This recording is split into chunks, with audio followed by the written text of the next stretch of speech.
Lucky Boys Podcast. So I currently live in New York City. I live in Brooklyn and I rent. And I know that for a lot of people who there is a stigma around renting. I don't necessarily see that.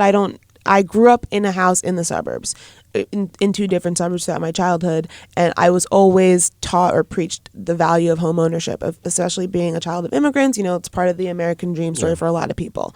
I don't think that I'm ever going to not own property, but my primary residence might not be something that I own. Or it could be a duplex situation. Like I might do house hacking. Like as you get more into financial independence and you just learn the different ways to live, it's not necessarily like buy your single family home, white picket fence style to having wealth. Because like you just said, you are putting your net worth in an asset that can change versus, other investments. You know what it is? You know where that idea came from? Because back in the day where people... Educate us. Right. So back in the day where people had one job their whole life, their whole career. Once their career began, that was it. I mean, they had a pension. They just knew there was so much security in their retirement. They had Social Security. They didn't have to worry. They had their big nest, their golden nest egg waiting for them by the time they hit retirement age. 59 and a half. Well, that's your 401k. 62. Right.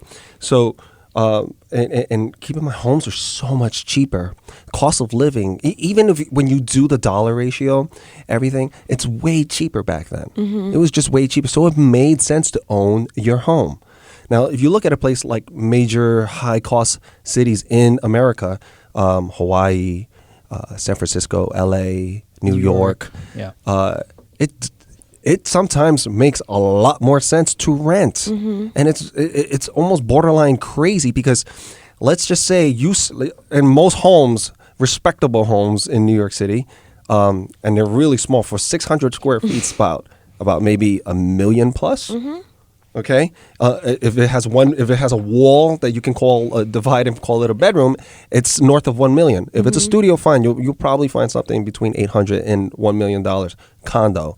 Now, you would if you have to give at least 20% down, you save $200,000 of your money to put down, and now you have an $800,000 mortgage. And what the current interest rate, anywhere between 3 to 4%, depending on your credit score.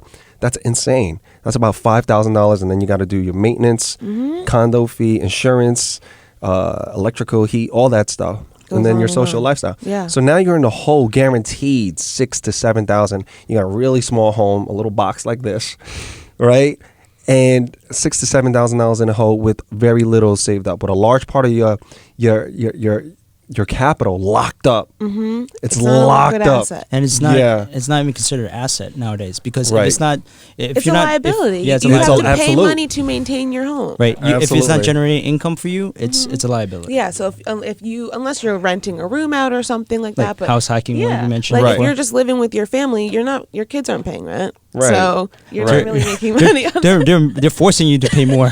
Right. So in situations like that, I don't think it makes sense. I really don't.